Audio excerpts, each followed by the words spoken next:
और जो स्पाइसेस होते हैं ना, इनका एक मेडिसिनल यूज होता है हीलिंग पर्पस के लिए। तो जैसे अभी चांदी वाला में हमने क्या किया कि फाइनल ईयर पे हमने बच्चों के लिए इलेक्टिव रखा, मतलब जिसको शेफ बनना है अपनी स्पेशलाइजेशन वो अपने फाइनल सेमेस्टर्स में फाइनल ईयर में जाके उस स्पेशलाइजेशन को करे। बोलते हैं ना कि हमारे यहाँ वो क्या बोला, जैसा खाओ अन्न वैसा होए मन। तो आपको क्या बनना है, आपको उस हिसाब से खाना खाना है। लोगों ने एक बार बोला कि घी खाना बहुत अच्छा है, तो लोग घी के पीछे भागे। फिर किसी ने बोला घी से फैट वो होगा, तो लोगों ने घी बंद कर दिया। बीच में लोग ऑलिव ऑयल आने लग गया था मार्केट में, लेकिन कौन सा ऑलिव ऑयल, बहुत सारी वैरायटी है, वो नहीं पता। आज के जो हमारे गेस्ट हैं उनका नाम है डॉक्टर शेफ प्रेमराम, जो इंडियन कुलिनरी फोरम के जॉइंट सेक्रेटरी हैं और इसके अलावा Banarsi Das Chandiwala hotel management institute के प्रोग्राम कोऑर्डिनेटर भी हैं। सर, आपका बहुत बहुत अभिनंदन है। नमस्कार Tejaswi, thank you. Thank you so much sir for coming. और सर, अभी आप कैसा फील कर रहे हो? ऑब्वियस है, अच्छा फील कर रहे हैं। अच्छा, आपकी जर्नी की बात करते हैं कि लाइक फूड इंडस्ट्री में आना ये कैसे हुआ? लाइक आपने पहले से प्लान किया था चाइल्डहुड में या फिर ऐसे ही ये अचानक से हो गया? देखा जाए तो प्लानिंग तो कुछ थी नहीं कि ऐसे कि मुझे एज ए शेफ बनना है या ऐसे कुछ। लेकिन धीरे धीरे समय के हिसाब से ना खाने में एक लगाव पैदा होते गया, अच्छा लगते गया। जब मैं 12th के बाद जब होटल मैनेजमेंट कोर्स के बारे में सुना, देन आई थॉट कि आई शुड जॉइन समवेयर, और कैसे करूँ, क्या करूँ? और दिमाग में यही था कि मुझे बनना है मैनेजर। होटल मैनेजमेंट का मतलब ये समझ में आता था कि कोर्स करने के बाद हम बन जाएँगे सीधा होटल के मैनेजर। लेकिन जब कोर्स जॉइन किया, समझ में आया ये ऐसा नहीं है। होटल मैनेजमेंट का मतलब है कि यहाँ तो होटल को कैसे मैनेज करना है वो सिखाया जाता है। 4 डिपार्टमेंट्स होते हैं। और इसके पीछे ना एक बहुत अच्छा इंसिडेंट है कि मैंने ये प्रोफ़ेशन क्यों चूज़ किया। जब मैं कर रहा था, जब फर्स्ट ईयर में हमारे यहाँ पे फ्रेशर पार्टी थी, जब हम लोगों ने जॉइन किया, तो मुझे कैनापीस दी गई। कैनापीस में जो सॉस थी वो मेयोनीज़ सॉस थी। आजकल तो सबको मेयोनीज़ के बारे में पता है, लेकिन उस समय हम लोग को पता नहीं था कि मेयोनीज़ होती क्या है। तो मैंने सीनियर से पूछा कि ये है क्या? तो उसने कहा कि ये मेयोनीज़ है। मैं सोचा कि जैसे कि केचअप सॉस होती है, ये भी ऐसे कुछ होगी। लेकिन जब मैंने बनाना सीखा प्रैक्टिकल के दौरान, तो मालूम पड़ा कि जो मेयोनीज़ है, वो अंडे और तेल से बनती है। तो मुझे लगा कि यार, और मैं वेजिटेरियन ज़्यादा प्रेफ़र करता हूँ, बेसिकली वेज खाना पसंद करता हूँ। तब मुझे समझ में आया कि अगर एक अच्छा शेफ़ बनने के लिए, तो मुझे ये मालूम होना चाहिए कि मैं क्या खा रहा हूँ। तभी मैं, क्योंकि जैसे क्या है, अगर आप वेजिटेरियन हो, तो आपको ये मालूम हो जाए आपको क्या सर्व हो रहा है, क्या टेस्ट में है, कैसा है। तब मैंने सोचा कि यार सबसे अच्छा इन 4 डिपार्टमेंट से अच्छा मुझे किचन ही जॉइन करना चाहिए, ताकि मैं अपने को चॉइस के हिसाब से खा सकूँ और खिला सकूँ। वाओ! तो इस तरीके से आपकी जर्नी शुरू हुई। यस। सो सर, आपकी सिग्नेचर डिश क्या है? लाइक उसकी कहानी क्या है? पहले तो आपकी सिग्नेचर डिश क्या है? एंड देन उसकी स्टोरी क्या है? देखिए, सिग्नेचर डिश एज़ सच मुझे घर का खाना पसंद है। और घर के खाने में चाहे आप करेले से जो लोगों को पसंद नहीं आता, या लौकी से बोलिए, मुझे ये सारी चीज़ें पसंद आती है। और इन सबको कैसे क्रिएटिव वे में वो करें, मतलब खाना सिंपल हो, और उस खाने को कैसे पेश किया जाए, जो देखने में अच्छा लगे। बहुत सारी चीज़ें होती हैं। जब मेरे बच्चे छोटे थे ना, तो बच्चों को पास्ता पसंद होता था, नूडल्स पसंद होता था, लेकिन हमें मालूम था कि मैदा हेल्थ के लिए अच्छा नहीं है। तो मैं बहुत बार क्या करता था, रोटियों को रोल करके और उसको बारीक-बारीक काट के नूडल्स की तरह उसी में चीज़ और ऐसे मिक्स करके देता था। तो बच्चों को लगता था कि हम नूडल्स खा रहे हैं, यही खा रहे हैं, और मैं उनको हेल्दी खाना खिलाता था। तो मैं बोलता हूँ कि सिग्नेचर डिश तो रोज़ एक सिग्नेचर होते रहते हैं। लोग बोलते हैं सिग्नेचर डिश, लेकिन ज़िंदगी में हर पल हम कुछ ना कुछ नया क्रिएट करते रहते हैं। सिग्नेचर वही है जो आप सामने वाले को भी हेल्दी रखें और आपको बनाने में भी मज़ा आए। हुँ। सो सर, क्या होता है कि इंडियन खाने में मसालों का बहुत ज़्यादा रोल है and in fact world level में भी हम मसालों के लिए फेमस हैं। तो लेकिन ये जो खड़े मसालों की शुरुआत हुई है वो इंडिया में कब हुई, कैसे हुई? देखिए, खड़े मसाले जो हम आजकल हमारे हर डिशेस में आप देखेंगे, एक बेसिकली एक जान है उनमें खाने की, है ना? लेकिन क्या होता है कि हम इनके बारे में पढ़े तो कहीं ऐसे हिस्टोरिकली इतना आपको ये नहीं बता सकता मैं इतने डेट में हुई। बोलते हैं हज़ारों साल पहले से ही मसालों की वो चीज़। अब भारत में क्या है, क्लाइमेटिकल कंडीशंस के कारण यहाँ पे हमें, जब आप साउथ में जाओ केरला साइड में, तो बहुत सारे दालचीनी, आपके क्लोव्स, पेपर, ये बहुत अच्छे मिलते थे। और जो स्पाइसेस होते हैं ना, इनका एक मेडिसिनल यूज होता है हीलिंग पर्पस के लिए। जैसे अभी कोरोना का टाइम था, तो आपने देखा होगा कि हम लोगों को मालूम पड़ा कि कौन से मसाले खाने से क्या होगा, कि कौन से हमारे बॉडी के लिए एंटीऑक्सीडेंट देते हैं, कौन से इम्यूनिटी बूस्टर्स होते हैं। आपने यहाँ तक देखा होगा लोगों ने मसालों का काढ़ा बना के पीना शुरू किया। यस। तो इसका मतलब मसाले खाली खाने के लिए, फ्लेवर के लिए नहीं है, मसाले आपके हीलिंग पर्पस के लिए भी हैं। तो पहले से भी लोग, हमारे वैदिक टाइम में भी ना लोग इन मसालों का यूज करते थे। लेकिन मसालों के साथ क्या है, अगर आपने राइट क्वांटिटी में यूज किया तब तो अच्छा है, और आपने खाली ज्यादा यूज किया तो वो नुकसानदायक भी होते हैं। तो इसलिए आपको समझना आना चाहिए कि कौन सा मसाला कितना डलता है। ये नहीं कि अगर आपको काली मिर्च पसंद है, आपने बहुत सारी काली मिर्च खा ली, या आपको कुछ और दूसरा पसंद है, क्योंकि उससे फ्लेवर, एरोमा और डाइजेशन या और बॉडी प्रॉपर्टीज सब में इफेक्ट करता है। अगर राइट क्वांटिटी में रहेगा तो बहुत अच्छा रहता है। तो इसलिए मसालों का नॉलेज होना बहुत जरूरी है, और खासकर हमारे इंडियन को, जिसको बोलते हैं इंडिया को ना स्पाइस बाउल ऑफ वर्ल्ड बोल सकते हो आप। तो बहुत जरूरी है कि हमें स्पाइसेस की नॉलेज हो, समझ में आए कि कौन से मसाले का क्या गुण है। अगर जैसे हम जो नॉर्मल लोग हैं, जो घरों में खाना बनाते हैं, तो उनको अगर डिसाइड करना हो कि उनके लिए क्या राइट क्वांटिटी हो सकती है खड़े मसालों की? देखिए, मैं वही बता रहा हूँ कि हर चीज डिपेंड करती है क्वांटिटी पे, कितनी मात्रा में आप बना रहे हैं। 2 लोगों के लिए बना रहे हो, अगर आपने 1 इलायची डाली, तो पहले उस चीज़ की ना तासीर होती है, हर चीज़ की एक तासीर बोलते हैं। जैसे हम बोलते हैं ना कि कौन-सा खाना कितना डालना चाहिए, किसके कौन गरम होता है, जैसे इलायची है। अगर दूध आपको एसिडिटी करती है, कोई कुछ होता है, तो आप उसमें एक हरी इलायची डालते हो, तो वो आपको कभी वो नहीं करेगी। दूध ठंडा पियोगे, तो आपको मतलब डाइजेशन में हेल्प करेगा। ऐसे ही दही भी है, दही आप फ्रेश खाते हो, बिना फ्रीज़ में जमा किए, तो वो आपके डाइजेशन में बहुत अच्छी वो करती है। तो हर चीज में स्पाइसेस का भी ऐसी रोल है। तो अगर आप 1 से 2 यूज करते हैं, जैसे आपने देखा दालचीनी, हमें नहीं, या तेज पत्ता, हमें नहीं पता कितनी यूज करनी है। लोग सोचते हैं 4-5 डाल देते हैं, एक बड़ी सी लकड़ी डाल दी, क्योंकि वो निकाल के अलग ही रखनी है, खानी नहीं है।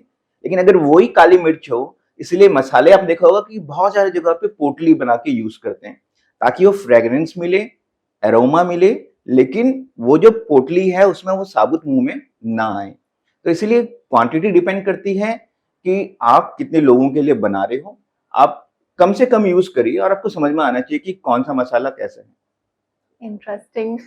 तो ये जो लाइक कुलिनरी एजुकेशन है, उसमें बहुत ज़्यादा मतलब चेंजेस की भी नीड होती होगी, because as a programme coordinator आपको लगता होगा कि हाँ, मुझे कुछ लेसन्स में बदलाव लाने हैं, या फिर जो यंग जनरेशन है, जो अभी आ रहे हैं, पढ़ रहे हैं, उनके लिए मुझे क्या चेंजेस करना चाहिए? तो कोई ऐसे चेंजेस आप हमें बताएँ, जो आप कुलिनरी एजुकेशन में करना चाहेंगे? क्या था एक्चुअली, मैं जैसे होटल मैनेजमेंट की बातें करता हूँ। होटल मैनेजमेंट में एक्चुअली सारे कोर्सेज सिखाए जाते हैं।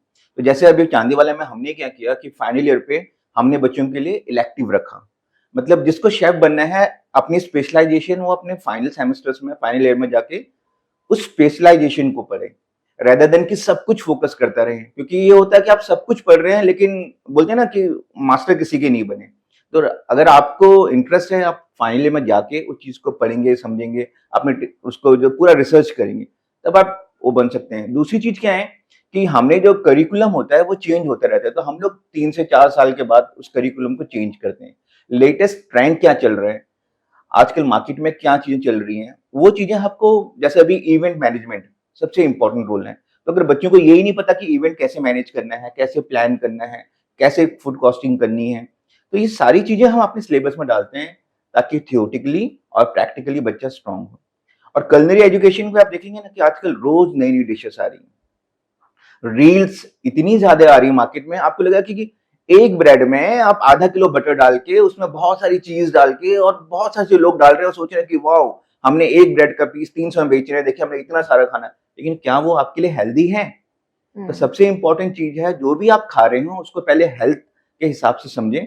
सबकी बॉडी डिफर करती है, और उस बॉडी के हिसाब से अगर आप नहीं समझ पाएंगे कि मुझे क्या अच्छा है, जो चीज आपके लिए फायदेमंद है हो सकता है मेरे लिए नुकसानदायक हो।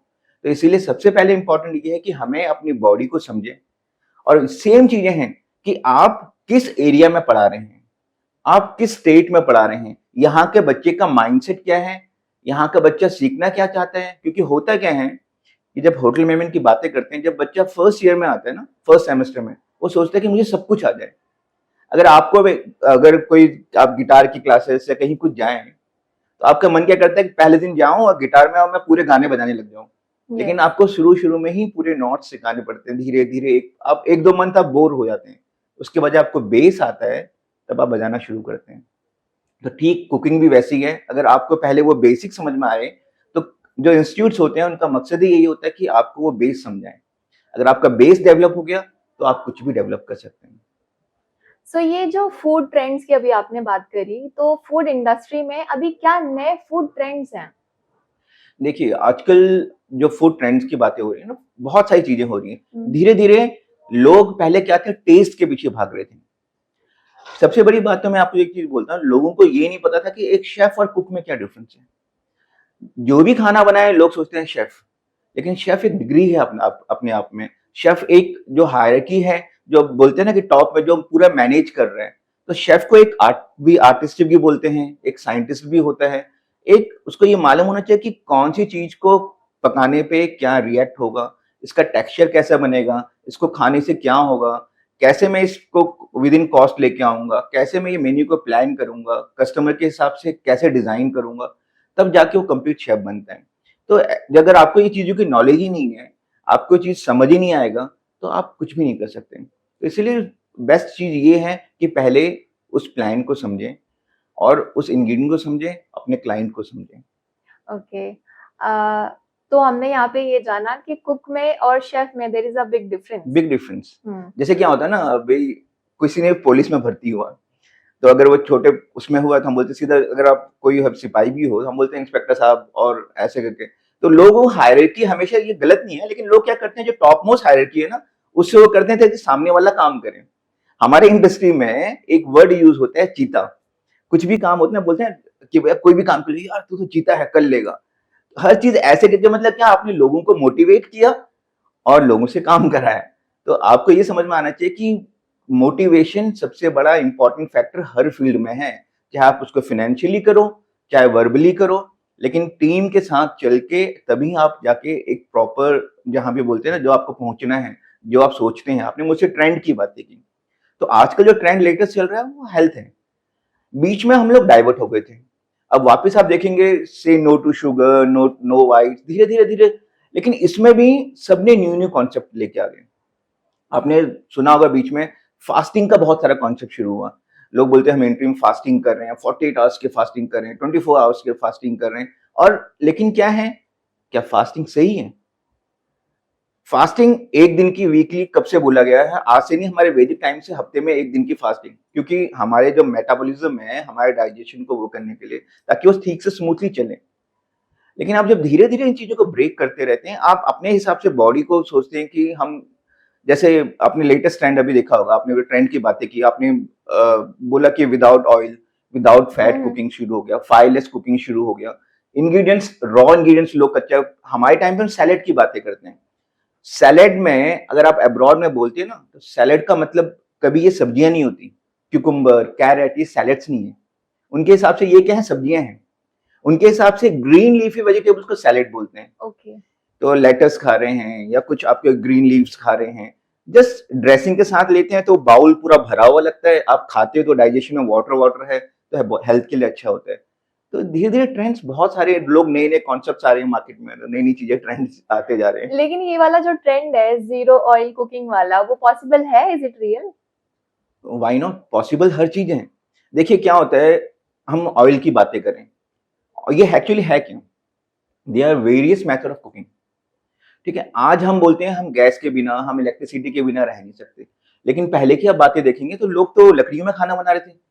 तो उस समय क्या हुआ, हम बोलेंगे कि गैस के बिना खाना बन सकता है? या लोग उबाल के खाना खा रहे थे।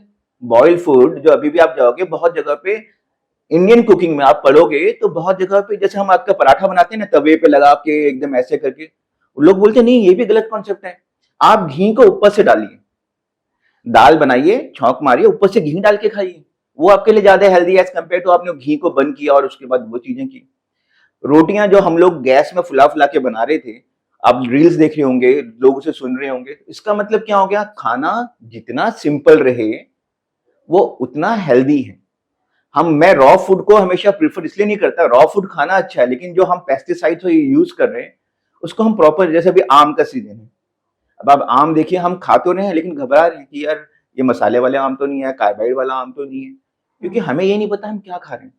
तो इसीलिए बेस्ट चीज ये है कि खाना मतलब जो आपने बोला नो नो ऑयल वाला, तो नो ऑयल भी यूज सकता है, बॉइल्ड फूड तो यूज करते हैं ना। आप कोरियन खाना खाओ, इसमें खाओ, फ्राइड अलग चीजें हैं, बॉइल्ड अलग चीजें हैं, तो आपको जो कुकिंग मेथड यूज करना आप उससे बना सकते हैं, है ना। तो ये अभी शुरू नहीं हुआ, आप पहले भी देखेंगे तो स्लिम फ्राई शुरू हुआ था बीच में, जहाँ पे मतलब ऑयल का फैट का यूज ज्यादा नहीं है। डिपेंड करता है आपको क्या चाहिए। बोलते हैं ना कि हमारे यहाँ वो क्या बोला, जैसा खाओ अन्न वैसा होए मन। तो आपको क्या बनना है, आपको उस हिसाब से खाना खाना है। तो ये जीरो ऑयल कुकिंग वाला जो कॉन्सेप्ट है वो टेस्टी होगा, खाना टेस्टी टेस्ट क्या बनेगा? होता है, मुझे टेस्ट की परिभाषा समझ में नहीं आती। पहले बात तो लोग बोलते हैं टेस्टी होगा, मैंने आपको सिंपल से एग्जांपल दिया था, टेस्ट डेवलप करना पड़ता है। टेस्ट ऐसी चीजें होती हैं जब आपको मालूम पड़ा कि ये मेरे हेल्थ के लिए अच्छा है। और आप देखना कि आप जिम जब ज्वाइन करते हैं लोग, तो शुरू शुरू में बहुत बोरियत फील हो, लेकिन फिर भी बहुत लोग कर रहे हैं, रेगुलर कर रहे हैं। क्यों? उन्हें मालूम है मेरी बॉडी टोन अप हो रही है। जब फायदा दिखता है तो ऑब्वियस है टेस्ट अपने आप अच्छा लगता है। तो लेकिन क्या है कि अगर आपको वो चीज समझ में आ गया कि मेरे को ये खाने से, अब कभी भी खा के देखिए, आपको फ्राइड से इनसे अच्छा आपको नॉर्मल। फ्राई में क्या है ना, हम एक बोलते हैं ना कि जिसको खाना बनाना नहीं आता, ये मेरे विचार हैं लोगों के, जिनको खाना बनाना नहीं आता वो ज्यादा खाने में फैट डालते हैं। क्योंकि फैट क्या करता है, आपके टंग के ऊपर एक लेयर बना देते हैं। तो लेयर बनाने के बाद आपको वो ऑथेंटिक टेस्ट नहीं मालूम पड़ता इंग्रेडिएंट का। आप मसाले से और फैट से अपनी कुकिंग की जो रॉ इंग्रेडिएंट्स की जो फ्लेवर्स है उसको खत्म कर देते हैं। तो मैं तो प्रीफर करता हूँ, अगर आपको फैट खाने का मन कर रहा है उसको ऊपर से डालिए, रेदर देन उसको कुक करिए। आप करके देखिए, आप कॉन्टिनेंटल क्यूजीन देखेंगे तो उसमें फैट का यूज, बटर यूज करते हैं वो लोग, लेकिन वो भी बहुत कम, और हमेशा ऐसे बन रहे हैं। आप कोरियन खाना खाइए, आप ये खाइए, तो हमेशा लिक्विड में बॉइल खाना है, तो टेस्ट लगेगा, कल खा के देखिए आपको टेस्टी लगेगा। ओके। अच्छा, अगर आपको 5 इंग्रेडिएंट से कोई डिश बनानी हो हाँ तो आप हाँ, क्या बनाएंगे और क्या इंग्रेडिएंट्स होंगे? देखिए 5 इंग्रेडिएंट मतलब आप इंग्रेडिएंट मतलब मेन इंग्रेडिएंट्स की बातें कर रही हैं, स्पाइसेस की बातें कर रही हैं, किसकी बातें कर रही हैं, पहले तो ये क्लियर कीजिए। 5 मेन इंग्रेडिएंट्स।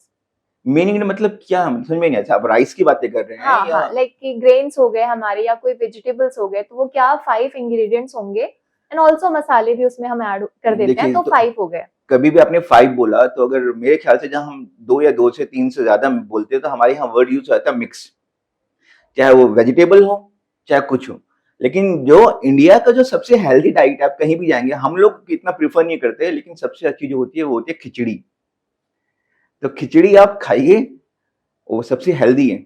और खिचड़ी क्या है ना, अभी आप यहाँ तो अभी धीरे धीरे, एक्चुअली क्या गलती क्या है ना कि एक जनरेशन गैप आते जा रहे हैं। हम लोग क्या खा रहे हैं, हमें ये चीज हम एक दूसरे को समझा नहीं पाते क्यों खा रहे हैं।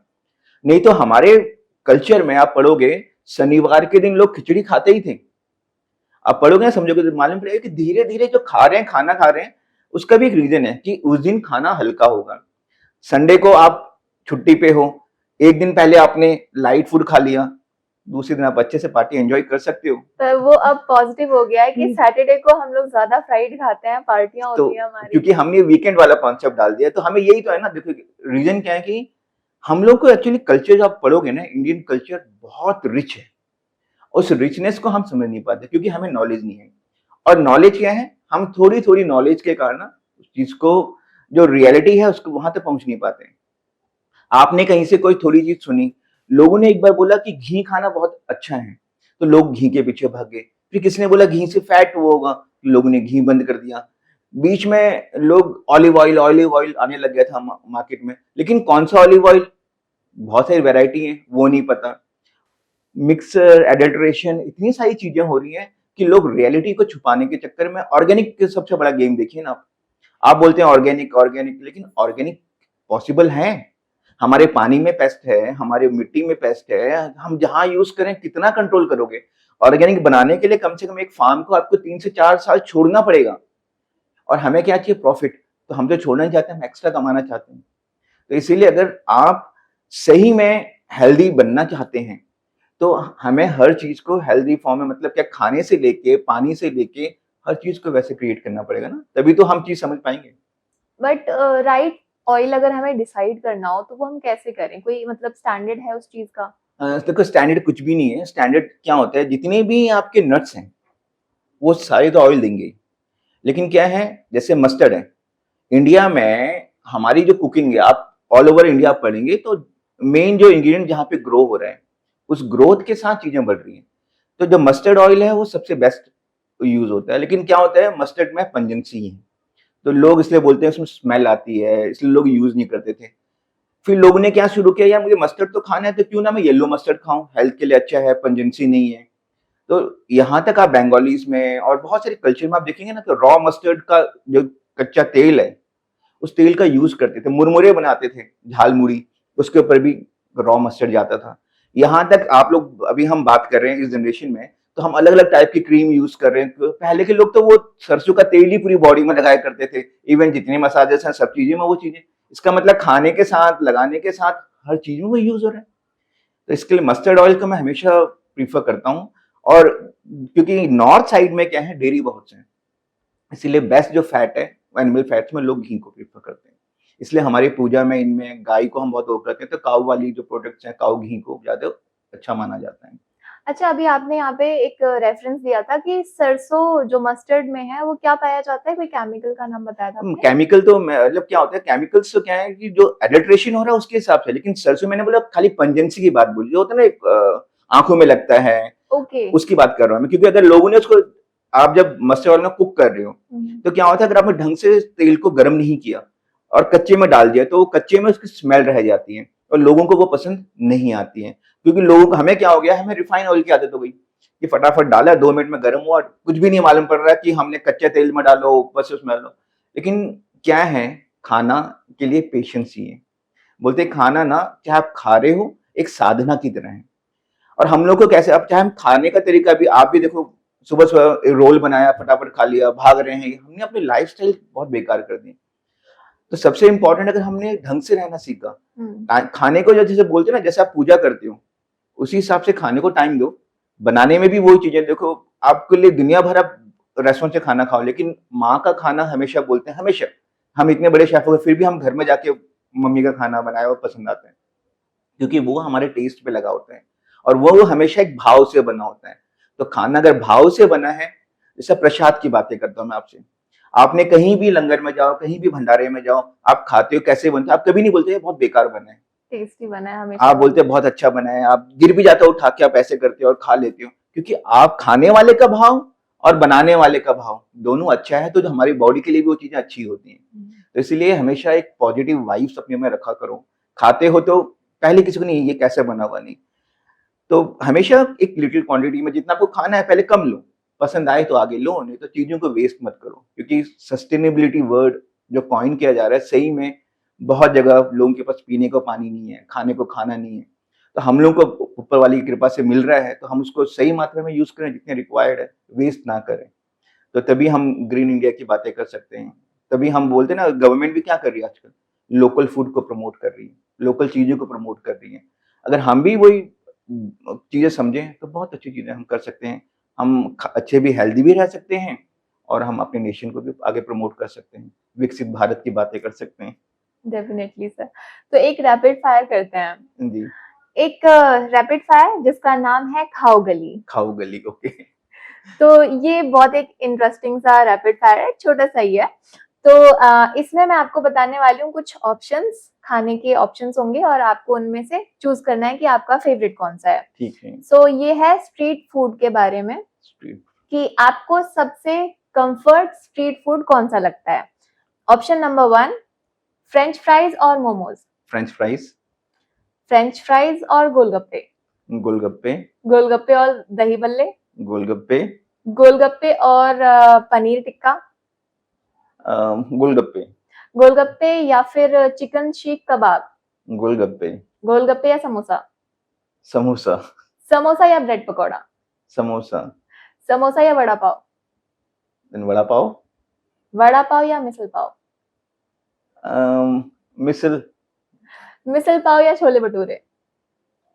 मिसल पाव। मिसल पाव या राजमा चावल। मिसल पाव। मिसल पाव या फिर आलू टिक्की बर्गर। मिसल पाव। मिसल पाव या फिर kathi roll. Kathi roll. Then kathi roll wins the game. Okay, so back to our things. अभी आप बात कर रहे थे कि जो है सस्टेनेबल कुकिंग की तरफ भी हमें जाना चाहिए। Hmm. So how do you support कि किस तरीके से हम सस्टेनेबल कुकिंग को सपोर्ट कर सकते हैं? देखिए, एक्चुअली पहले तो ये वर्ड सस्टेनेबल हमें समझने की जरूरत है ना? हम सब सस्टेनेबिलिटी की बातें करते हैं और हम सोचते हैं कि किससे पूछो, हर चीज में हम वर्ड सस्टेनेबल यूज करते हैं। सस्टेनेबल मतलब क्या है? जो अभी चल रहा है और हम अपने आगे वाले जनरेशन को भी वो चीजें दें, ताकि वो लोग भी उसको यूज कर सकें। अगर आपने अभी ये आम खाया है, तो आपकी फ्यूचर जनरेशन भी वो आम खाएं। लेकिन वो चीजें कब, मुझे याद है जब हम छोटे थे ना, तो मम्मी बोलती थी कि बेटा अभी इसका सीजन आ रहा है, अभी भिंडी आ रही है, अभी ये आ रही है। लेकिन आजकल मार्केट में जाते हैं तो बच्चों से पूछो कि बेटा सीजनल फ्रूट्स के नाम बताओ या वेजिटेबल के नाम बताओ, कंफ्यूज है, क्योंकि ऐसा कुछ है ही नहीं। हर टाइम पे हर चीजें अवेलेबल है, तो बच्चे भी कंफ्यूज हैं समझने के लिए क्या है। तो हम ये सस्टेनेबिलिटी की बातें करें तो पहले तो हमें ये कोल्ड स्टोरेज वाली चीजों को अपने मेन्यूज में, इनमें कम यूज करें। जो आपने मुझे पहले हेल्दी फूड की बातें की थी ना, तो आपको ये समझ में आना चाहिए कि जो सीजन में जो चीज हो रहा है वो सबसे ज्यादा हेल्दी है, क्योंकि उसकी क्वांटिटी उग रही है। नेचर ने कोई भी खाना है वो क्लाइमेटिकल कंडीशन के हिसाब से बन रहा है, उस क्लाइमेट के हिसाब से वो चीजें आपको मिल रही हैं। इसका मतलब उस टाइम पे वो चीज खाना अच्छा है। जैसे आप मक्के की रोटी सरसों के साग की बातें करते हैं, लोग क्या बोलते हैं, पंजाब मतलब वो मक्के की रोटी सरसों का साग, गर्मी हो रही है तब भी वो खाना है। अब रेस्टोरेंट वाला कहाँ से लेके आएगा? तो वो साग को स्टोर कर लेते हैं, ड्राइड फॉर्म में कर लेते हैं, या मेथी खाना है तो कसूरी मेथी से यूज कर लेते हैं। तो आपको वो टेस्ट तो मिलेगा नहीं ना, आपको वो हेल्दी वाली कॉन्सेप्ट मिलेंगे। तो इसीलिए अगर आपको सस्टेनेबल करना है तो सबसे पहले चीजें वो कराइए कि आप सीजनल चीजों को प्रमोट करिए। तो सीजनल चीजों का प्रमोट प्लस, मेरा मानना तो ये है कि जितनी कम मिक्सिंग हो, रॉ इंग्रेडिएंट्स, जितनी सारी चीजें, मतलब खाना बनाने का सबसे बेस्ट तरीका क्या है मालूम है? कम से कम इंग्रेडिएंट का यूज।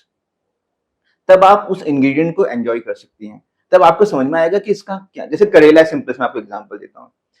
करेले को लोग 10 तरीके से बनाते हैं, और लोगों में क्या है ना, जैसे अगर आपको खट्टा मीठा करेला पसंद है, या आपको लगे करेला नहीं नहीं नहीं खाना है, या ऐसे नहीं खाना है, बच्चों को भी ऐसे ही होते हैं। लेकिन आप ट्राई करिए ना, उस करेले के चिप्स के फॉर्म में आ रहा है, उस करेले को जस्ट आप स्टफ करके दे रहे हैं, उस करेले के मतलब बहुत सारी वैरायटी है।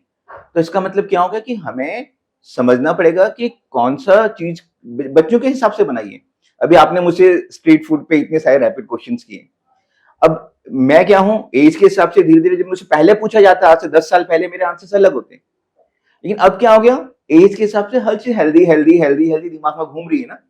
तो मैंने वही सोचा कि यार काठी रोल में मुझे सब्जियां मिल जाएंगी, ये रोटी भी मिल जाएगी, ये मिल जाएगी, लेकिन काठी रोल भी अगर वो मैदे के कंपेरेटिवली व्हीट वाली बनी हो, मैं ज्यादा प्रीफर करूंगा। तो इसीलिए सस्टेनेबिलिटी का वर्ड ही यही है कि लोगों को राइट नॉलेज दो, लोगों को समझाओ कि सीजनल चीजों को प्रीफर करें, लेस ऑयल का यूज करें, और अपनी लाइफस्टाइल को अच्छा करें। लाइफस्टाइल के सबसे ज्यादा इंपॉर्टेंट मालूम मैं बताऊं, मैंने कहीं पढ़ा था कि हमारे बॉडी के जो क्लॉक है ना, अब जो लोग नाइट शिफ्ट करते हैं मैं उनकी बात तो नहीं कर सकता, अदरवाइज आप 10 बजे सो जाइए, और 10 से 2 बोलते हैं ना कि आपकी बॉडी में, एक वर्कशॉप करती है।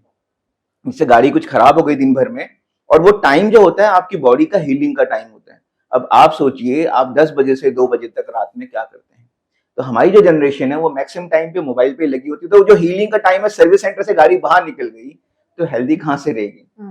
तो हमें ये चीज प्रैक्टिस है, मतलब एक्चुअली उस चीज को हम डेवलप करें, क्योंकि हमारी जो जनरेशन है ना वो नाइट वाली चीजों पे ज्यादा विश्वास करिए। बच्चों की जो पढ़ाई है, मुझे आपके बारे में पता नहीं, आजकल मेरी बेटी है वो भी क्या है, नाइट में पढ़ना पसंद करते हैं। हाँ, और हम हमारे टाइम पे सुबह 4 बजे उठ जाओ, ताकि सब लोग सो रहे हैं, आप उठ के पढ़ाई करते थे। तो धीरे धीरे चेंज हो रहा है, और वापस धीरे धीरे हम योगा भी समझ रहे हैं, हम लाइफस्टाइल भी समझ रहे हैं, और बच्चे भी एंजॉय कर रहे हैं।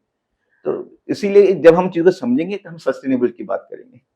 अच्छा, ये जो लाइक क्योंकि ये टॉपिक अभी आपने उठाया, ऑल्दो इस चीज से अलग है वो, बट मैं पूछना चाहूंगी कि ऐसा क्यों है कि जो अभी के जो जनरेशन है या हमारी वाली जनरेशन है, वो नाइट में पढ़ना क्यों प्रेफर कर रहे हैं? कोई खास इसका रीजन है? अ, अगर आपका ओपिनियन इस हाँ, बारे में मतलब बताएं। मेरा ये देखो मानना ये है कि देखो चीजें आती कहाँ से हैं? ये आती हैं पेरेंट्स से। मैंने आपको क्या बताया कि घर में क्या माहौल चल रहा है। हम जो चीजें सीखते हैं ना अपने आस पड़ोस से सीखते हैं। कहीं कहीं पर आप देखना कि लोग बुजुर्गों की मदद करना पसंद करते हैं, कहीं कहीं पे लोग बुजुर्गों से डरते हैं कि मतलब कोई कुछ ये ना कर दे। इसका मतलब रीजन क्या हो रहा है कि हमें कैसे लर्निंग मिली है, कैसे टीचिंग मिली है। आपने रात रात में पढ़ने की बात की, तो बच्चों को क्या है कि लगता है कि जो आज की जनरेशन है ना, उनमें सबसे बड़ी जो लैक कर रही है वो है पेशेंस में। उन्हें क्या लगता है कि यार कल सुबह मैं उठूँ ना उठूँ, इसलिए काम खत्म करके सोऊँगा। और पहले क्या होता था, जॉइंट फैमिली में रहते थे, ये सबसे बड़ा मैं कारण बताऊँ, तो उस जॉइंट फैमिली में क्या होता था कि सब लोग मिलकर काम कर रहे हैं, सब कुछ ये हो रहा है, तो बच्चा सोच रहा है ये भी सब डिस्टर्बेंस है। अब तो आप सिंगल सिंगल न्यूक्लियर फैमिली में रह रहे हैं, तो आप बोलते हैं मेरा रूम है, मेरी प्राइवेसी है, मुझे कोई डिस्टर्ब नहीं करेगा। लेकिन पहले क्या था, रात को सब सो गए, 1-2 कमरे ही हुआ करते थे, तो सब सो गए मतलब सब सो गए, बच्चा सुबह उठेगा, सब सो रहे हैं, आप उठ के पढ़ाई करते थे, तो वो भी मैटर करता है। लेकिन अगर आप नेचर के हिसाब से पढ़ें, समझें, तो समझ में आएगा कि नाइट जो है, वो सोने के लिए बनी है और सुबह जैसे ही आप किसी को भी देख लीजिए, जो भी क्रिएचर है, जो मतलब जो नॉकटर्नल नहीं है, रात में जगने वाले नहीं है, सुबह उठते ही सूरज के आते ही सब अपने आप जग जाते हैं। तो आप भी कभी पहाड़ों में जाइए और आप भले रात को पड़ती हो, आप सुबह वहां पे सोइए और आप देखेंगे आपकी नींद 5 बजे खुल गई। तो ये सब चीजें क्या है, नेचर कॉलिंग। तो आपको नेचर से कनेक्ट होना पड़ेगा, आप सस्टेनेबल क्या हेल्दी भी रहेंगे। ये पर्सपेक्टिव बहुत अच्छा है and thank you so much, आपने हमें ये बताया। और जो इसका जो हमारा नेक्स्ट क्वेश्चन है वो इसके बिल्कुल ही अलग सा है। तो अभी जो रियलिटी टेलीविजन पे हम लोग शोज देखते हैं, जैसे मास्टर शेफ हमने हम्म। देखा, ये सारी चीजें आने के बाद से F&B इंडस्ट्री के जो प्रोफेशनल शेफ्स हैं उनकी लाइफ में क्या चेंजेस आए हैं? देखिए, chef now becomes a celebrity. It was a time when जब हम लोग थे ना, तो मतलब हम क्या सोचते थे कि डिपार्टमेंट अलग अलग होते थे, मैंने आपको कहा। तो शेफ का काम क्या है, किचन में खाना बनाएगा। वो गैस से भी बहुत कम इंटरेक्ट करता था, वो पीछे रहता था, बनाता था। और जाके मैंने खाना बनाया और झगड़ा भी इसी का होता था, मालूम है। मैंने बना दिया, आपने मुझे ऑर्डर दिया, लेकिन उस ऑर्डर को एक सर्विस वाला गैस के टाइम लेके जाने में, उसमें टाइम बहुत ज्यादा होता था। मैंने तो चीजें गरम गरम दी है, गेस्ट बोलेगा खाना ठंडा था।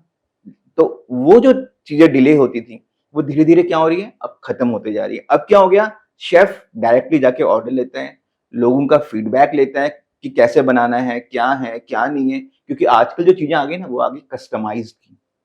तो धीरे धीरे क्या हो गया कि शेफ एक अपने आप में, इंडिया में तो आज से नहीं, पहले से शेफ को मतलब ना बोलते हैं ना, महाराजा खान साहब ऐसे कि लोग टर्म यूज करते थे। लेकिन क्या होता था, लोग सोचते थे कि यार खाना तो बनाना है। लेकिन अब जब आप देखेंगे कि खासकर आपने कोरोना में भी देखा होगा, आईआईटी के लोग, इधर के लोग, एमबीए चाय वाला, कभी कोई कुछ लोग डिग्रियां लेके तब भी कुकिंग में आ रहे हैं। हम्म। क्योंकि कोई भी चीजें है ना, आदमी को समझ में ये आती है कि खाना एक इम्पोर्टेंट फैक्टर है। जैसे मैंने आपको कहा, शेफ बनना मतलब खाली कुकिंग ही नहीं है। तो शेफ को समझ में आना चाहिए, अगर आपको एक मैनेजमेंट क्वालिटी भी आप में होनी चाहिए, एक आर्टिस्टिक भी आपको होना चाहिए, प्लस आपको एक वो होना चाहिए कि लोगों को कैसे कन्विंस करें। और लोगों को कन्विंस करना मतलब क्या है, आपको उनको जो राइट गाइडलाइंस है वो समझाएं। जैसे क्या, अगर मैंने आपके साथ अभी कड़ी और पकौड़ा रखा, मालूम पड़ा कड़ी पकौड़ा एक डिश बनाई, तो हो सकता है कि आप बोलोगे खाली कड़ी खा के टेस्ट नहीं आ रहा। अगर मैं आपको बोलता हूँ मैम, अगर इस पकौड़े के साथ इस कड़ी को ऐसे बाइट करके खाइए, इसलिए हम्म। बोलते हैं ना शेफ टिप्स, उस शेफ टिप्स को फॉलो करके आप खाएंगे, तो आपको समझ में आएगा कि वो बनाने वाला कैसे खिलाना चाहता है। अगर समोसे की बात है, अगर समोसा हम खाते हैं, अगर दोनों साथ में खाते हैं, तो आपको वो क्रस्ट का और स्टफिंग का टेस्ट आता है। लेकिन बहुत सारे लोग क्या होते हैं, वो क्रस्ट को खोल देते हैं, पहले स्टफिंग खा लेते हैं, यार ये पापड़ जैसा बाद में खाऊंगा। तो इसका मतलब क्या हो गया, टेस्ट चेंज हो गया। तो जैसे मैं ऐसा आपको मैं करती हूँ। जैसे आप करते होंगे पता नहीं, लेकिन क्या होता है कि जैसे हम खिलाना चाहते हैं, अगर आप वैसे खाएंगे, भले आपको पसंद आए ना आए, लेकिन आपको ट्राई करना चाहिए हमेशा कि शेफ जैसे आपने सिंपल सिंपल सा है, अगर जिसने बनाया है वो आपको कैसे उसको पेस्ट करना चाहता है, आप वैसे ट्राई करिए, नहीं पसंद आए दूसरा ऑप्शन लीजिए। तो इसीलिए वही है कि जो शेफ का जो प्लेटफॉर्म है वो बहुत चेंज हो चुका है, क्योंकि आजकल शेफ जो हैं वेल क्वालिफाइड होते हैं। आपने नोट किया होगा कि पहले के टाइम पे, पता है ना, शेफ, आप पहले के पुराने शेफ को देखेंगे तो पेट बाहर निकला हुआ, ये सारी चीजें। आजकल आपको सारे स्मार्ट शेफ मिलेंगे। तो रीजन क्या है, सभी को वो हेल्थ का कॉन्सेप्ट, सब एजुकेटेड हैं, सब जाते हैं, सबको समझ में आता है कि यार कैसे खाना वो करना है, हमें लोगों के बीच में आना है, अपने को कैसे प्रेजेंट करना है। तो चीजें चेंज हो रही हैं, तो एजुकेशन इम्प्रूव हो रहा है, लोगों की वैल्यू बढ़ रही है। So like being a celebrity chef, जब ये सारी चीजें होती हैं तो किचन ड्यूटी के अलावा भी कई और भी ड्यूटीज क्या बढ़ जाती हैं फिर? देखिए, सही मायने में आप बोलिएगा, अगर आप सेलिब्रिटी शेफ हो जाते हैं तो किचन ड्यूटीज तो मतलब ये हो जाता है कि वो बहुत कम हो जाती हैं। क्योंकि आपको एक टीम होती है, देखिए शेफ मतलब एक ही बंदा है नहीं जो खाना बना रहा है। एक मैनेजर है जिसको मैनेज करना है। तो उसने क्या किया, अपने काम के अलावा इतनी एडिशनल चीजें ली। तो इसका मतलब कभी भी मेरा मानना ये है, आप सेलिब्रिटी बन भी जाते हैं तो जो आपके जो भी जहाँ काम कर रहे हैं वो आपका मेन वो रोल है, ब्रेड एंड बटर जहाँ से मिल रहा है, उस चीज को मत भूलिए। दूसरी चीजें क्या हुआ कि बहुत सारे लोगों में थोड़ा नाम होता है ना, जिंदगी ऐसे उतार चढ़ाव चलती रहती है। तो हमेशा अगर आप अर्थ से कनेक्टेड रहें, चाहे आप सेलिब्रिटी बने चाहे आप नहीं हो, आपका मकसद यही होना चाहिए कि मैं अपनी ड्यूटी फुलफिल कर रहा हूँ। मेरा मकसद ये है कि, और सबसे मेन जो चीजें है ना, जैसे मैंने आपको कहा था आई प्रीफर वेजिटेरियन। और वेजिटेरियन में लोग क्या करते हैं ना कि बहुत सारे लोग होते हैं कि नॉनवेज कुक कर रहे हैं तो साथ में चम्मच यहाँ यूज कर लिया, कौन देख रहा है? कोई देख रहा नहीं, आप तो देख रहे हैं। लोगों की आस्था, लोगों का बिलीफ आपसे जुड़ा है, तो उससे कभी खिलवाड़ मत करिए।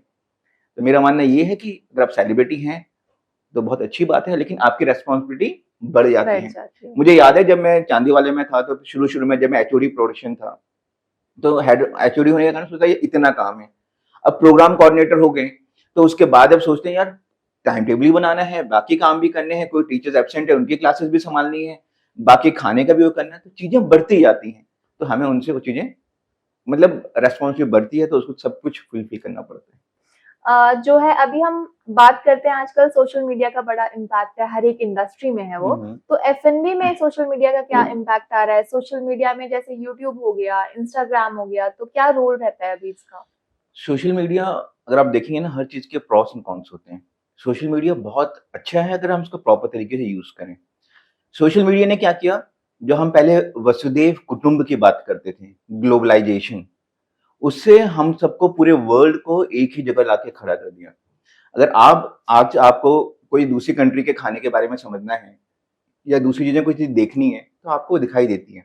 आपको समझ में आता है कि ये इंग्रीडिएंट्स कहाँ का है, ये कैसे बनता है, ये डिश कैसे बनती है। तो इसका मतलब क्या हो गया कि कोई भी क्यूज़ीन हो या कोई भी इंग्रीडिएंट्स हो, उसके बारे में हम यहाँ बैठ के उस चीज़ों को जान सकते हैं। इसका मतलब सोशल मीडिया ने हमें बहुत अच्छा कनेक्ट कर रखा है पूरे वर्ल्ड के साथ।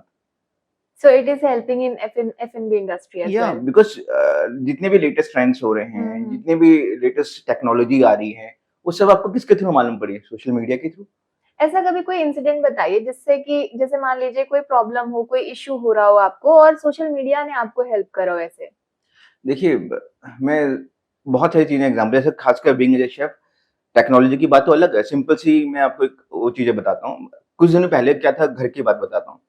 एक फास्टिंग रखा था मैंने और ये था कि मेरी बेटी को शुगर खाने के लिए मना किया था, कुछ ट्रीटमेंट चल रहा था, बोला शुगर नहीं लेना है इस टाइम पे। अब मैंने सोचा कि प्रसाद बनाना है और कौन-सा प्रसाद बनाऊँ? तो समझ में नहीं आया, लेकिन नेचुरल हम शुगर यूज़ करते हैं, हनी तो अच्छा होता है करके वो था। तो मैंने फटाफट क्या किया, सोशल मीडिया की हेल्प लिया, मैंने कोई रेसिपी ढूँढी तो मुझे मालूम है क्या मिला, कि मुझे मिला कि अगर हम ये जो मखाने बोलते हैं हम लोग, हुँ, हुँ। मखाने के लड्डू, और बहुत सिंपल सा 2 मिनट में बन गया वो। मैंने क्या किया, मखाने को रोस्ट किया, उसका पाउडर बनाया, उसमें थोड़ा हनी मिक्स किया, नट्स थोड़े काटे और लड्डू जैसे आराम से बन गए वो। तो ये best example I can say कि मतलब सोशल मीडिया से आप कुछ भी चीज़ें हैं, मतलब यहाँ तक कि आप घर पे कोई काम कर रही हो, जहाँ पे आप अटक रहे हो, आप ढूँढते हो, लोगों की ओपिनियन समझते हो। कोई आपको कुछ चीज़ें नहीं आ रही हैं, आपके 10 फ्रेंड्स हैं तो आप 2 मिनट में, सोशल मीडिया तो हर जीवन का हमारा एक पार्ट बन गया है। लेकिन क्या हो गया कि जो ये स्क्रीन टाइमिंग है, अगर हमने इस पे कंट्रोल किया, मतलब वो ना कोई भी चीज़ अति अच्छी नहीं है। तो अगर आप लिमिट में करते हो तो बहुत अच्छी चीज़ है, ज़्यादा करते हो तो गड़बड़ होती है। अच्छा, कोई एक अंडररेटेड इंग्रीडिएंट बताइए। अंडररेटेड इंग्रीडिएंट किस हिसाब से रेट करें, पहले ये बताइए मुझे? लाइक कि जो है हमारे जितने भी मसाले हैं, हाँ, ठीक है? हाँ। तो कई बार उनकी लाइक कोई ऐसे टिप्स दिए जाते हैं कि ये चीज़ बड़ी अच्छी है। जैसे अभी रिसेंटली कोई एक एग्ज़ाम्पल अगर मैं आपको बता पाऊँ तो अ, कोई ऐसी इंग्रीडिएंट जिसके बारे में कोई हमने जैसे दालचीनी हो गया। हाँ, दालचीनी आजकल बहुत ज़्यादा फ़ेमस है, वो फेस के लिए भी बोला जाता है। ऑल्सो अभी एक हमने ना सेलिब्रिटीज़ का देखा हुआ है कि वो लोग बोलते हैं कि कॉफ़ी के साथ घी को मिक्स करके आप पीजिए, एम्प्टी स्टमक। हुँ, हुँ। तो इस तरीके से कोई-कोई चीज़ें हो रही हैं, तो ऐसा कोई अंडररेटेड इंग्रीडिएंट जिसका फ़ायदा हो सकता है हमें, लेकिन वो अंडररेटेड है, उतना नोन नहीं है? देखिए अंडररेटेड मेरे ख्याल से मैं कभी भी कोई भी चीज़ को अंडररेट नहीं करता। मेरे हिसाब से क्या है कि हर चीज़ का अपना एक रोल है। उस रोल को हम अगर समझेंगे, जैसे अभी मैं हींग की बातें करता हूँ, या सबसे बड़ी बात आप यूज़ कर लीजिए केवड़ा। ठीक है, केवड़ा भी एक एसेंस हम यूज़ जो करते हैं केवड़े का, या मैंने हींग की बातें की। हींग एक ऐसी चीज़ है जो हमारे खाने में हर बार यूज़ होती रहती है, लेकिन कितनी क्वांटिटी में हो। अगर आपने हींग को थोड़ी क्वांटिटी में यूज़ किया तो डाइजेशन के लिए अच्छा है, ज़्यादा यूज़ कर दिया तो जो आपको ब्लॉटिंग भी दे सकता है। तो ऐसे ही क्या है कि सेम विथ योर केवड़ा, अगर आपने केवड़े को थोड़े से उसमें डाले तो आपको टेस्ट, फ्रेगनेंस, एक अच्छा सा एरोमा आता है। आप बिरयानी में इन सब जगह लोग यूज़ करते हैं। लेकिन अगर आपको नॉलेज नहीं है, आप सोचेंगे मुझे ज़्यादा खुशबू चाहिए और आप उसमें और ज़्यादा केवड़ा डालेंगे, तो वो खाने को बिटर कर देगा। तो इसका मतलब ये चीज़ें समझ में आती हैं कि चाहे आपने एक जैसे एग्ज़ाम्पल दालचीनी का दिया या तेज पत्ते के बोलते हैं। तो मैंने आपको शुरू में भी वही कहा था कि मसाले जो है ना, हुँ। छोटे मसाले, बड़े मसाले, रेटेड, अंडररेटेड, हम ऐसे बातें करते हैं, लेकिन ऐसे एक्चुअली में है कुछ नहीं कॉन्सेप्ट। ये है कि सभी चीज़ें की अपनी एक मेडिसिनल वैल्यू है। तो आपको ये समझना पड़ेगा कि किसका इम्पैक्ट कितना है, किस चीज़ को। अभी आप देखेंगे कि आजकल जो ट्रेंड चल रहा है, आप क्या देखेंगे, हर जगह लोग घर में गार्डन उगाते हैं। आप अगर पढ़ेंगे ना इन चीज़ों को तो आपको समझ में आएगा कि तुलसी हर आंगन में उगाई जाती थी, और डाइजेशन से लेके चाहे कोई भी काढ़े में हो आप उसका यूज़ करते थे। यहाँ तक हम जो चरना मिर्च बनाते हैं, उसमें भी बेसिल का यूज़ बहुत ज़्यादा होता था। अभी भी आप ये इस्कॉन में जाइए या ऐसी जगह पे जाइए, तो जहाँ पे हर भोग में वो तुलसी का यूज़ हो रहा है। तो मतलब आपके एनवायरनमेंट को तो शुद्ध कर रही है, प्लस आपके डाइजेशन में, आपके हर चीज़ में इम्पोर्टेंट है। दूसरी जो आपने मुझे बोला, मुझे आज सुबह ही मैंने देखा था, अगर हम लोग छोटे में थे तो दातुन की बातें होती थी, नीम की बातें होती थी। अगर आप वो नीम के पत्ते रोज़ मॉर्निंग में खाते हैं तो बोलते हैं कि लेकिन कौन खा रहा है हमें से? हम उन चीज़ों को फ़ॉलो तो करते ही नहीं है। हमें क्या चाहिए कि सबसे पहले वो पैक्ड वाली चीज़ों को छोड़ के, जितना कन्वीनियंस बना रहे हो लाइफ़ को, उतनी बेकार हो रही है। इसलिए रॉ इंग्रीडिएंट्स को यूज़ करना शुरू करिए। जैसे आपको कुछ भी चीज़ चाहिए, जितनी क्वांटिटी में चाहिए उतना तोड़िए, उतना यूज़ करिए। स्टोर का सिस्टम कम करिए। क्योंकि ये स्टोर के हैबिट्स है ना, हम लोगों ने अपने घर भी सामानों से भर दिए हैं। लेकिन अब कॉन्सेप्ट चेंज हो रहे हैं। अब लोग धीरे-धीरे सामान हटा रहे हैं। आप देखेंगे अब लेटेस्ट ट्रेंड में कुछ दिनों के बाद ये सोफ़े-वोफ़े सारे हट जाएँगे। लोग वापस वही चटाई बिछा के, दरी बिठा के नीचे आ जाएँगे। क्योंकि लोगों को समझ में आ रहा है कि चीज़ें घूमती हैं। तो ये चीज़ समझना बहुत ज़रूरी है कि राइट क्वांटिटी का यूज़ होना बहुत ज़रूरी है। अगर लाइक घरों की बात की जाए तो मतलब क्या बेसिक प्लांट्स हमें लगाने चाहिए? बिकॉज़ आप कह रहे हैं कि ये जो सस्टेनेबिलिटी है या फिर एक ये जो चीज़ें हैं कि back to the back to roots बोल सकते हैं, बैक यस, टू कल्चर बोल सकती हैं बैक आप। To culture. तो फिर उसके लिए हमें घरों में से ही शुरुआत करनी पड़ेगी। तो बेसिक प्लांट्स हम क्या लगा सकते देखिए, हैं घर पे? सबसे जो सिंपल चीज़ें जो उग जाती हैं, मैं मतलब मेरे दिमाग में फटाक से भी 3 ही चीज़ आई। तुलसी, पुदीना और कड़ी पत्ता। हर कोई मतलब चाहे वो नॉर्थ में हो चाहे साउथ में हो, जिसको भी लंबे बाल चाहिए, जिसको ये चाहिए, आप देखें कड़ी पत्ता का यूज़ करना लोग पसंद कर रहे हैं। कड़ी पत्ता का फ्लेवर अलग है। आप कोई भी और आजकल तो ये रहा नहीं गया ना कि खाली इडली साउथ वाले खाएँ या डोसा साउथ वाले खाएँ। आजकल नॉर्थ वालों को भी इडली साउथ सब में चल रहा है। तो कड़ी पत्ता आपको ईज़िली घर पे है तो आप उसका यूज़ करेंगे। चाहे आप कड़ी बनाएँ, आप तड़का टेम्परिंग कुछ करें, तो आपको वहाँ उसका यूज़ हो रहा है। मिंट डाइजेशन के लिए सबसे अच्छा है। मिंट आप देखेंगे ना, आप कभी भी आप मोहितो बनाइए, कोई कोई भी ड्रिंक बनाइए, आप मिंट खाली क्रश करते हैं, मिंट का फ्लेवर ही इतना अच्छा है, तो वो आपके डाइजेशन के लिए अच्छा होता है। कुछ भी नहीं, आप खाली पेट घूम रहे हैं, आपने 2 पत्ते पुदीने के तोड़े, खा लिए, डाइजेशन आपका अच्छा हो गया। ऐसे ही आप बेसिल की बातें करिए। तो मतलब ये 2-3 चीज़ें आराम से उग जाती हैं, जिनमें कुछ भी ज़्यादा आपको वो मेहनत की मेहनत होती है। नहीं करनी तो ये पड़ती। चीज़ें उगाइए घर पे। जो है आजकल हम देखते हैं सेलिब्रिटीज़ कुछ नए-नए फूड ट्रेंड्स लेके आते हैं। तो ऐसा कोई लाइक कोई सेलिब्रिटी जो कोई नया फूड ट्रेंड लाए हों जिसको आपको मतलब पसंद आया वो फूड ट्रेंड, ऐसा कुछ है? देखिए फूड ट्रेंड के हिसाब से मेरे ख्याल से ना जो अभी लेटेस्ट ट्रेंड चल रहा है वो है हेल्दी। मुझे ये हेल्थ वाला कॉन्सेप्ट बहुत अच्छा लगता है, क्योंकि मैं यो जैसे आपने वर्ड बोला बैक टू रूट्स, आखिर रूट्स हमारे हैं क्या? लास्ट ईयर हमने मिलेट ईयर बनाया। इंडिया ने, पूरे वर्ल्ड ने मिलेट ईयर के नाम से बनाया। मतलब जिसका हम वो मोटा अनाज बोल के एक बार हम लोग खा नहीं रहे थे। अब वापस वो चीज़ ट्रेंड में आया ना, वही चीज़ रेसिपीज़ आई, जो आपने सेलिब्रिटी की बातें की, गवर्नमेंट की प्रमोशन, क्योंकि एक से ये चीज़ें होती नहीं है। ये चीज़ें जब होती हैं जब स्टेक होल्डर्स या गवर्नमेंट उसको सपोर्ट करें। हर होटल्स में, हर मेन्यूज में आपको मिलेट्स की डिशेस डालनी है, हर चीज में आपको जो भी आप काम कर रहे हो वहां के रीजनल इंग्रेडिएंट्स को डालने हैं। तो इससे क्या होगा, रीजनल, वैसे बोलते हैं ना, वोकल फॉर लोकल। तो आपने वो वाली कॉन्सेप्ट सब लेके आ रहे हो, आपके होटल्स में लोकल इंग्रेडिएंट्स यूज हो रहे हैं, आपके होटल्स में आप वो इंग्रेडिएंट्स का यूज कर रहे हैं। इसका मतलब क्या हुआ कि आप धीरे धीरे, जो मैं सीजनल की बातें कर रहे थे, आप उसको प्रमोट कर रहे हैं। तो वो रहेगा तो आप हेल्दी अच्छे रहेंगे, आपके समझ में भी आएगा, क्योंकि भले आप मजबूरी से कर रहे हो, आपको बोला जाए कि योगा करना कंपलसरी है, भले आपको मन भी कर रहा है कि नहीं करना, लेकिन कंपलसरी है तो करोगे ना, और करोगे तो रिजल्ट अच्छा आएगा। तो हमें ये चीज समझने की बहुत जरूरत है कि कैसे हम अपनी लाइफ को सस्टेन करें। अच्छा, सोशल मीडिया में एक और चीज बहुत ज्यादा ट्रेंडिंग है, विच इज कि मील आफ्टर सनसेट बिल्कुल मना ही। हम्म। मतलब आप खाना जो है वो सनसेट होने से पहले पहले खत्म कर दीजिए, और जब सनसेट हो जाता है तो आप डिनर मत कीजिए। तो ऐसा कुछ होना चाहिए? ये कितना साइंटिफिकली सही है? क्योंकि हम लोगों के लिए तो ये बड़ा डिफिकल्ट है, बिकॉज हम लोग अभी ऑफिस से जो लोग फ्री हो पाते हैं 6, 7, 8, 9 बजे के बाद वो लोग घर पहुंचते हैं, तो ये बहुत डिफिकल्ट है, चैलेंजिंग है। तो ये इस चीज को कैसे कॉप अप करें पहले तो, लेकिन मैं ये जानना चाहूंगी कि ये कितना लाइक साइंटिफिकली क्या चीज है, क्या इंपॉर्टेंस है इसकी, एंड देन उसको कॉप अप कैसे करें? देखिए, साइंटिफिकली ये बहुत इंपॉर्टेंट है, बिकॉज क्या है ना कि जो ह्यूमन बॉडी है, जितनी भी, चाहे भी जो भी इस संसार में जो लोग रहते हैं, जो भी एनिमल्स हम बताते हैं, तो एक्चुअली क्या होता है कि हमारी जो नेचर कैसा है, तो जैसे हम बोलते हैं, जो कुछ लोग बोलते हैं रात का प्राणी है, ये दिन का है, जैसे जो रातों में जो चीजें, आप देखेंगे उल्लू रात में जग रहा है, तो कोई दिन में काम कर रहे हैं। तो लेकिन बहुत बार नहीं बोलते क्यों बैठा है ऐसे, क्यों ऐसे कर रहा है। तो मतलब हमें ये समझ में आना चाहिए कि हमारी प्रवृत्ति कैसी है। जो हमारी बॉडी है वो कनेक्ट, हमारी जितनी भी चीजें हैं वो किससे कनेक्टेड है, वो सन से। हम जो भी चीजें करते हैं हम सन को करते हैं। तो दिन में जब सन जो उगता है, तो उस समय जो हम खा रहे हैं, तो अब बोलते हैं कि हमारी जो डाइजेशन प्रोसेस होता है वो भी स्पीड अप होता है। तो इसीलिए बहुत ज्यादा कल्चर में, बहुत हमारे इंडिया में ही नहीं, बहुत अलग फॉरेन कल्चर में आप देखेंगे, चाहे कोरियन में देखिए, चाहे आप चाइनीज में देखिए, तो सनसेट के टाइम के पहले लोग खाना खाते हैं। इनका डिनर मतलब 7 बजे आते हैं। हमारे यहाँ पे जैन फूड देख लीजिए आप, सनसेट के बाद लोग कुछ नहीं खाते।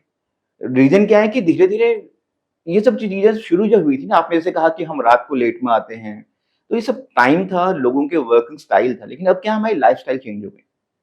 हाँ, लेकिन क्या है, हम जरूर ये कर सकते हैं कि हम रात के खाने को बिल्कुल ना सही के समय हल्का रखें। तो इससे हम बच सकते हैं, क्योंकि हल्का आपने खाना किया तो आपको जो स्लीप आवर्स मिल रहा है वो बहुत कम मिल रहा है। इसका मतलब क्या हो गया कि आपकी बॉडी को जो वो डाइजेशन का टाइम मिल रहा है वो कम मिल रहा है। क्योंकि बोलते हैं कि खाने के बाद में एटलीस्ट आपके पास 2-3 घंटे का गैप होना चाहिए। और जब हम लोग छोटे थे, हमें याद है, खाने के बाद मम्मी लोग बोलते खाना खा लिया, और हम लोग घूमने जाया करते थे, और घूम के टहलने बोलते खाने के बाद टहल रहे हैं, लोगों से मिल रहे हैं, तो वो सब चीजें होती थी। अब तो क्या हो गया, हम तो मतलब मैं अपनी बातें कर सकता हूँ, बहुत सारे लोग, मैक्सिमम लोग फ्लैट सिस्टम में रहते हैं। तो खाने के बाद ऊपर से नीचे कौन जाए, तो हमने खाया और हम रेस्ट करने लग जाते हैं। तो बॉडी में धीरे धीरे क्या है, वो डाइजेशन टाइम बढ़ जाता है, हम्म। और इसीलिए हमें बहुत सारे इश्यूज होते हैं। तो लाइक कि कॉप अप करने के लिए हमें टाइमली खाना पड़ेगा और हल्का खाना पड़ेगा, तो हल्का क्या खाएं? देखिए, हल्का सबसे बेस्ट क्या है, शाम के टाइम पे जब आपको खाने का मन कर रहा है, अगर आप ऑफिस में हो रहे हैं, तो कुछ हेल्दी स्नैक जैसे बोलते हैं, हमारे यहाँ भी तो पहले था ना कि लोग बोलते थे कि जैसे हम शाम को खा रहे हैं, हम बोलते हैं अभी हाई टी बोलते हैं। लोग भी तो शाम के टाइम पे चाय और नाश्ता बोला करते थे, तो वो खाते थे, उसके बाद खाना 8-9 बजे तक खा लेते थे। आप नहीं आ रहे तो हल्का मतलब क्या है, जहाँ आपके खाने का सिस्टम यही है। पहले ये समझना पड़ेगा कि खाना कभी भी ठूस के मत खाओ।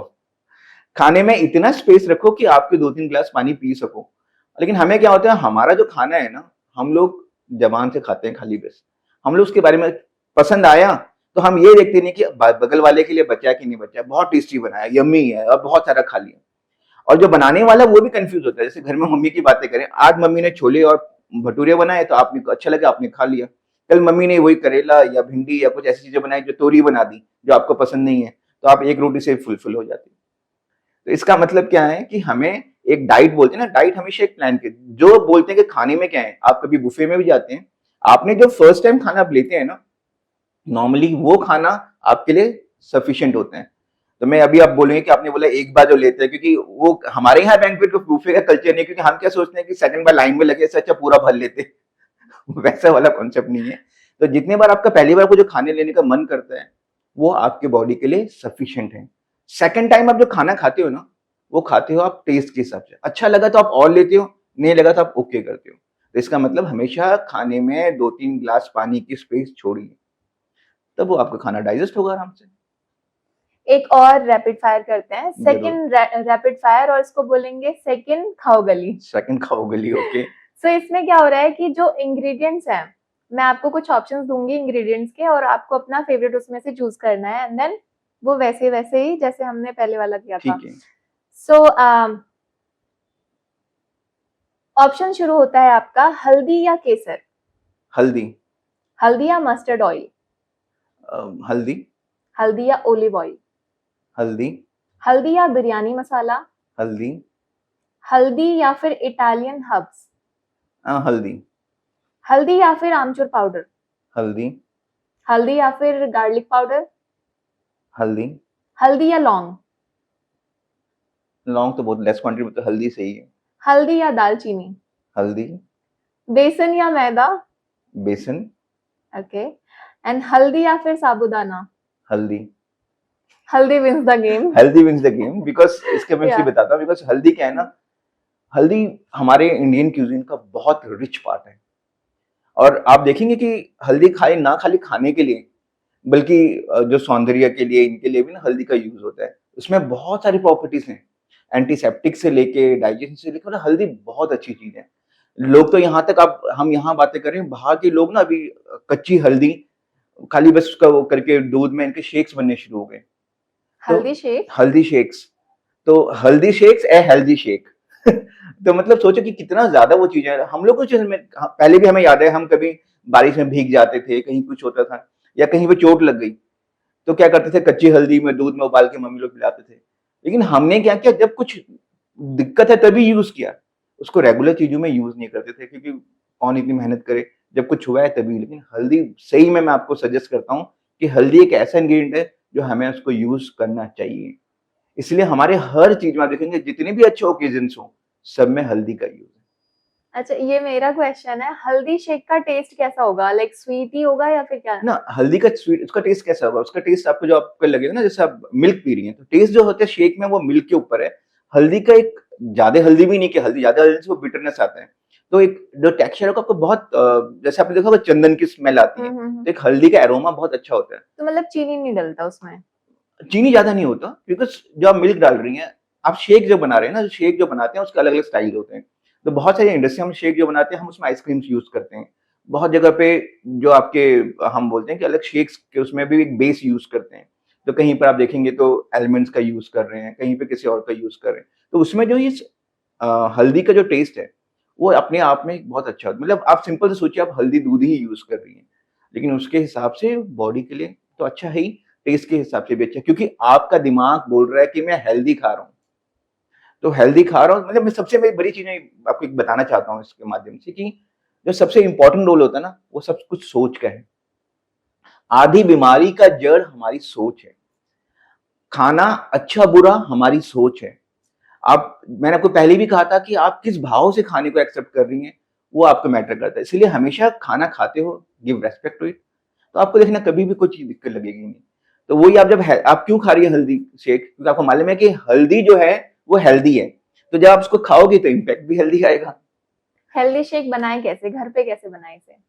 आप कुछ मत करिए, आप नॉर्मली एक मिल्क लीजिए, उसको गर्म करिए, उसको थोड़ा ठंडा होने दीजिए। ठंडा होने के बाद थोड़ा रिड्यूस कर लीजिए। रिड्यूस करने के बाद थोड़ा मिल्क गाढ़ा हो गया, उसको ठंडा करिए। शेक घुमाइए, शेक करिए, उसके बाद इस हल्दी को क्रश करिए। क्रश करने के बाद अगर आपको कच्ची हल्दी का टेस्ट पसंद है ठीक है, अदरवाइज आपने उसका स्क्वीज करिए और उसको उसमें मिक्स करिए, तो कलर भी थोड़ा-थोड़ा आपको लाइट येलो इस टाइप का पेल वाला सा मिलेगा और फ्लेवर भी हल्दी का अच्छा आएगा। तो ठंडा प्लस हल्दी will become a healthy your shake. Sir, जो अभी इस इंडस्ट्री में आना चाहते हैं, जो एस्पायरिंग शेफ हैं, उनके लिए आप क्या मैसेज देना चाहेंगे? देखिए, मैं इस इंडस्ट्री में जो भी है, मतलब सबसे बेस्ट ये चीज़ें बोलता हूँ कि ये इंडस्ट्री जो है ना, ये बहुत अच्छी इंडस्ट्री है अगर आप समझें, बिकॉज़ हॉस्पिटैलिटी की बातें करते हैं ना, तो हॉस्पिटैलिटी हर फील्ड में है। हमारे घर से लेके हमारे ऑफिस तक जाओ, आपको हर फील्ड में, चाहे, बिकॉज़ होटल मैनेजमेंट में आपको जैसे बता रहा हूँ, एक ऐसा फील्ड है, आप एयरलाइंस भी जॉइन कर सकती हैं, आप बहुत सारे लोग, आप सेक्रेटरीट भी जॉइन कर सकते हो, जो फील्ड आप डिफेंस जॉइन कर सकते हो, क्योंकि हर जगह हॉस्पिटैलिटी की ज़रूरत है। हर जगह आप जाएँगे कहीं भी बिना खाने का कुछ है नहीं। तो इसका मतलब आपके पास अपॉर्च्युनिटी बहुत ज़्यादा है। लेकिन दिक्कत कहाँ पे आती है? दिक्कत आती है आपकी सिंसियरिटी में, आपके डेडिकेशन में और जो सबसे बड़ी चीज़ है आपके पैशन में। अगर आप पैशनेट हो, तो आपको ये इंडस्ट्री बहुत अच्छी है आपके लिए, बहुत सारे ऑप्शंस हैं। हाँ, अगर आपको पैशनेट नहीं हो और आपको लगता है कि खाली बस मुझे कुछ करना है और मतलब मेन चीज़ वही है ना कि आपका जो दिमाग है, माइंडसेट है, वो क्लियर होना चाहिए, पैशन होना पैशन चाहिए। होना चाहिए। बिना पैशन के कहीं भी कोई भी फील्ड हो, तो पैशन और आप जैसे प्रोग्राम कोऑर्डिनेटर हैं, तो आप कई सारे स्टूडेंट से मिलते हैं। कभी किसी ऐसे स्टूडेंट से मुलाकात हुई कि उसके बाद वो स्टूडेंट एक स्टार बन गया? देखिए बहुत सारे स्टूडेंट्स मिलते हैं और जो मैंने बहुत बार ऐसे देखा कि जब हम पढ़ाते हैं ना, तो बहुत सारे बच्चों को बिकॉज़ मैं थोड़ा ना स्ट्रिक्ट टीचर हूँ, तो उस समय मुझे टीचर बच्चों को लगता है कि ये तो गुस्सा करते रहते हैं, डाँटते रहते आप हैं। लगते नहीं है वैसे स्ट्रिक्ट। नहीं देखिए क्या होता है ना जब आप पढ़ा रहे हो, एक शेफ़ जब अब रेंज के सामने काम कर रहा हो ना, किसी शेफ़ जब काम कर रहा होता है, उस समय क्योंकि आपको क्या है ना कि देखिए वो ये ना कि आपने किस तरीके से आप बड़े हुए हैं। मेरे पापा डिफेंस में थे, तो हम लोग थोड़ा डिसिप्लिन और थोड़ा उन चीज़ों से तो हम भी एक्सपेक्ट वही करते हैं कि बच्चे उस डिसिप्लिन को सीखें और उस सिंसियरली उस काम को करें। हुँ। मैं आपको एक छोटा-सा एग्ज़ाम्पल देता हूँ। मैं एक टाइम पे हम बच्चों को ना एग प्रिपरेशन सिखा रहे थे। तो मैंने बताया कि भैया ये 5 एग्स हैं, इनको अलग-अलग पहले 1 बनाएँगे, फिर 2 बनाएँगे, ऐसे करके वो किया। तो जब तक मैंने फर्स्ट डिश बताई उनको, तो एक टेबल में जहाँ 3 बच्चे काम कर रहे थे, मैं आया वापस देखा तो उन्होंने 5 के 5 ही अंडे यूज़ कर लिए। अब दूसरी डिश के पास उनके पास अंडे नहीं मतलब कहाँ गए? अरे सर वो इसने बना दिया, इसने बना दिया। हुँ, हुँ। तो मैंने उनको डाँटा तो उन बच्चों को बड़ा स्ट्रेंज लगा। सर ₹5 का तो अंडा है और आप मतलब ऐसे हम लाके दे देंगे आपको। तो मैंने बोला बेटा वो चीज़ लाने की बात नहीं है। आपको वो समझना चाहिए कि अब बाकी बच्चे नेक्स्ट 4 अंडे प्रिपरेशन करेंगे तो आप क्या करेंगे? हुँ। और हर कोई बच्चा ऐसे मतलब क्या है, जब तक आपको वो डिसिप्लिन लाइफ में नहीं आएगी, तो आप वो चीज़ों को समझ नहीं पाएँगे। बहुत सारे बच्चे थे जो कनाडा चले गए या अभी यूएस में हैं। तो जो वो बच्चे हैं जो मुझे वैसे बच्चे याद हैं जो बच्चे पहले लगता था ना कि दूर है, वहाँ जाके वो कॉल करते हैं, सर आपकी याद आ रही है, सर आपने जो कहा था ना अब हमें समझ में हुँ। आ रहा है। तो वही है ना जब हम बड़े होते हैं तब मेरा एक स्टूडेंट जब मैंने ये चांदी वाला जॉइन किया था, हिमांशु सैनी करके जो अभी मिशेलिन स्टार शेफ अभी हुआ है और 3-4 मतलब 4 बार उसको मिल चुका है। ओह! तो वो मेरा फर्स्ट बैच का स्टूडेंट था जब when I was in Chandiwala join किया था मैं 2007 की बात कर रहा हूँ। He was in final year. तो वो वैसे बच्चे भी हैं। दूसरे बहुत सारे बच्चे हैं, उत्कर्ष भल्ला हो गया, मतलब ऐसे बहुत सारे जो सेलिब्रिटी शेफ्स हैं आजकल और रिनोन्ड शेफ हैं। तो इसका मतलब क्या हो गया कि बच्चे तो बहुत मिलते हैं।